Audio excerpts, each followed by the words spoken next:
Until last winter, I never believed in ghosts. I always thought that if ghosts were real, we'd have actual video evidence of them, instead of all those stupid ghost hunting shows where nothing happens. My husband Ben was very superstitious though. He'd never seen anything paranormal, but he 100% believed that ghosts were real. It wasn't really something we talked about. Our anniversary was in early January, so Ben decided to take me on a ski trip up in Flagstaff, Arizona. I'd never skied before, so I was very excited to go. He got us a room at one of the older hotels in the city. It was beautiful, the kind of place that you could tell had a lot of history. Our first night there, Ben and I were drinking in the downstairs bar when I heard a group of tourists talking about ghosts. I turned to Ben, and he admitted that he'd picked the hotel because it was famous for being haunted. He'd seen a YouTube documentary about the place. I started to get angry at him, but I realized that it was just harmless fun. Nothing was going to happen, so why worry? We were both pretty buzzed when we went up to our rooms. I fell asleep right away. At about 3 a.m, Ben shook me awake and asked me something. I was too groggy to understand what he said, so he repeated, "What do you want?" He sounded annoyed. "I don't understand," I told him. "You just woke me up." "No, you woke me up. You kept repeating my name over and over." I threw a pillow at him and tried to go back to sleep. I figured that he'd imagined it, or maybe I was just talking in my sleep. Either way, it didn't matter. We had a long day of skiing ahead. We woke up early the next day and took a shuttle up to the mountains. We spent the day skiing on the bunny slopes. I wasn't very good, but at least I didn't hurt myself. When we got back to the hotel, we were both really sore. We went to the basement bar again and drank a couple of beers. I'd completely forgotten about the night before, so it was kind of a surprise when Ben brought it up to our waitress. He asked her if it was common for the ghosts in the hotel to call people's names in the middle of the night. The waitress wasn't at all surprised by the question. She said that guests are always telling her that they can hear someone whispering their names in the middle of the night. Ben turned toward me with this smug look on his face and said, "See, I told you ghosts were real." That's when I knew that Ben was messing with me. He'd heard about the ghostly voices on YouTube and then woke me up in the middle of the night just to trick me into believing him. It was childish. I just rolled my eyes. The waitress looked at me, her expression dead serious, and said, "It's okay if you don't believe, but if you hear them again, do not respond. If they think you're disrespecting them, they'll hurt you." Then she left. Ben and I didn't talk much for the rest of the night. When we went to bed, I once again fell asleep right away. Then, in the middle of the night, I jerked awake. It was really dark in our room, and the digital clock on the end table said it was just after 3. Someone was whispering my name. At first, I thought it was part of Ben's scheme, but I could hear him snoring. The whispering got louder, saying my name over and over again. It sounded like it was coming from every corner of the room. I was sleepy and cranky, so I just said, "Shut up, I don't believe in you." The whispering just got louder, so I started taunting the voices. I called them some pretty terrible names that I'd rather not repeat. I did the exact opposite of what the waitress recommended. Then, all at once, the whispering stopped.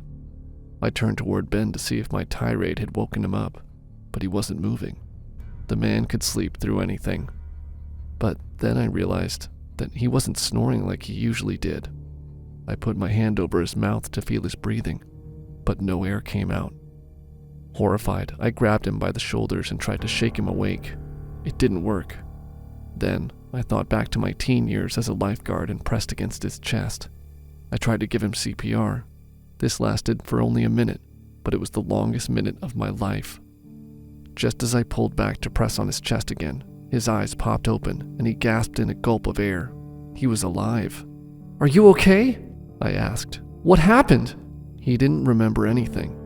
All he knew was that something angry had surrounded him and sucked all the air out of his lungs. Right away, I drove him to the hospital, but the doctor couldn't find anything wrong with him. His best guess was that it had something to do with the change in elevation. When the doctor left the room, Ben asked me if I'd said anything to the ghosts in the hotel. As the question came out of his mouth, I knew that I had caused this to happen. Ghosts were real, and I'd seriously pissed them off. I'd almost lost my husband because of it. No, I lied. I didn't tell them anything. Ben knew that I was lying, but he didn't argue. We went back to the hotel and checked out early. On our long drive back home, Ben and I didn't really talk a lot. We both knew that the ghosts in the hotel were angry at us. We'd never go back there again.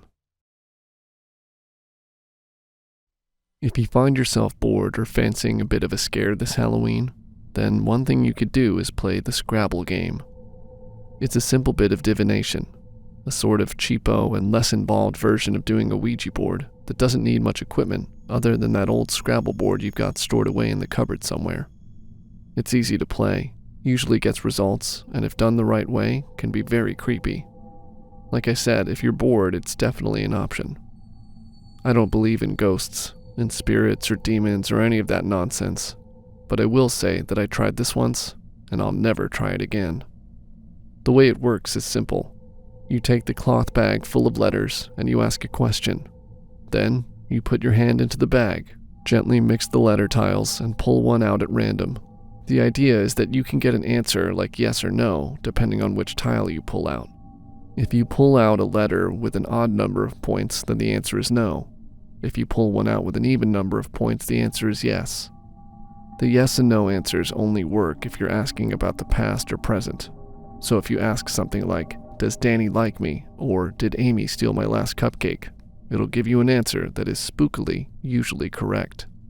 This is like the old witchcraft game of throwing the bones or using the dice, in which the local shamans or wise women would determine guilt or help the victim identify a criminal who had robbed or wronged them. Getting information about the future is also possible, but a little more tricky. It's also less certain. The thing is, in a lot of witchcraft traditions, the belief is that the future, though it already exists somewhere we can't access, is not entirely fixed. It can be changed and altered through magic or choices. Therefore, a basic yes or no answer just won't work. Instead, you can ask how likely something is. A bit like a magic 8-ball. You ask the question as if it's a yes or no. Will I pass my exams? Will Sarah's baby be a little boy? Will I ever be rich? And you draw a letter tile. The higher the number on the tile, the more likely the thing is to happen. So if you ask a question and you pull out a Z tile, then you know almost for certain that what you asked will come to pass. There are, of course, two very creepy elements to this. The first is how terrifyingly accurate the tiles tend to be. Ask yes or no questions about things present or past that you know the answers to already, and almost 100% of the time you'll get an accurate answer. Scientists would say this is a subliminal thing, that somehow you're able to remember somewhere deep down the individual texture of every tile, and that you draw one that matches without consciously thinking about it. If that sounds ridiculous, look up studies into Ouija boards and Alzheimer's patients if you don't believe me. Using Ouija boards short circuits or hotwires something in the brain because it makes them go around their usual pathways. Asking a patient a question using a Ouija board gives a more accurate answer than if you just ask the person directly, almost 90% of the time. The other creepy element, however, comes when you ask about the future, particularly if you consider who it is you might be asking. If you want to know who it is you're talking to after you've done the game, you simply say the words, who are you? 3 times. Then tip out all of the tiles onto a flat surface. Look at how the letters fall, and sometimes you'll see a name. It was exactly this part of the game that made me give it up for good. Playing with my kid as a spooky Halloween game, I did the whole who are you bit and let the tiles fall. The first time the majority of tiles landed face down. But, and this is where it gets weird, the tiles that were up spelt the name Arnold Fisher perfectly. That would be creepy enough if it wasn't for the fact that Arnold Fisher used to live in our house. He died around 2 years before we moved in, and that was part of the reason we got the place so cheap. My mom knew him, and when I asked about him, she would only say that he was a very bad man.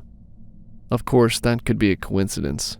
It could have been a random fluke, just a 1 in a million coincidence. My friends have suggested that maybe the tiles that spell out that name are ever so slightly lighter or heavier than all the others, and that's why they fell face up and the others don't.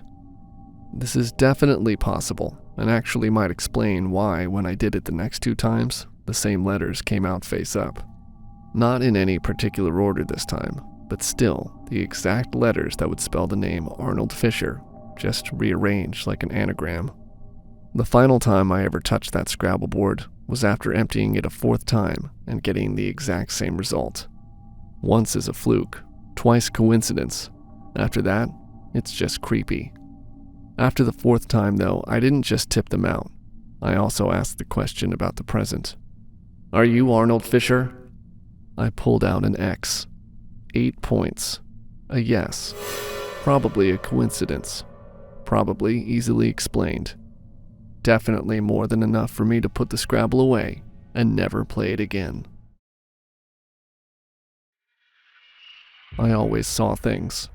Since I was a child, I saw shadows on the walls as they danced and followed me down the hall. I saw figures in the kitchen when no one was home. The drawers that opened on their own, letting me know that what I saw wasn't all in my head. But my mother always told me that I had a gift. She was a Hispanic, God-fearing woman, but she believed in spirits, and that, as long as it doesn't harm you, just ignore it. Anyway, when I was about 14, I got my first real phone. It wasn't flashy or anything cool, but it was mine, and I could finally text my friends with it. But one thing I absolutely hated about having a phone: chain letter text messages. At my age, kids shared all kinds of chains, including ones that said something along the lines of, "If you don't share this with 10 people, you'll have misfortune for the rest of the year." Well, I got a chain text message that read, "If you don't share this with 10 people, you'll be visited by a ghost clown at midnight who will haunt you." As you can imagine, I rolled my eyes and didn't share the text with any of my friends and family. It was ridiculous, even to a person who actually believed and saw ghosts on a semi-regular basis. I was annoyed with that friend for sending such a creepy message. I went to bed that night, annoyed but not worried. That was until I woke up to the feeling that something was watching me. It's almost a heavy feeling on your body, like their gaze is a physical weight that draws your attention to it. I opened my eyes, and to this day, 14 years after the fact, I cannot wipe the image from my mind. Hovering near my bed, smiling at me, was a fucking clown. It crackled a terrifying laugh, and I screamed so loud that I woke my siblings, who shared a room with me, and my parents. I cried as the lights turned on, the figure over my bed gone, as I told my family about what I saw. My siblings swore they saw and heard nothing. My father looked worried for me, and my mother, a look of horror and concern was all over her face. Still, she told me it was just a dream, no matter how many times I assured her I was awake when I saw the clown.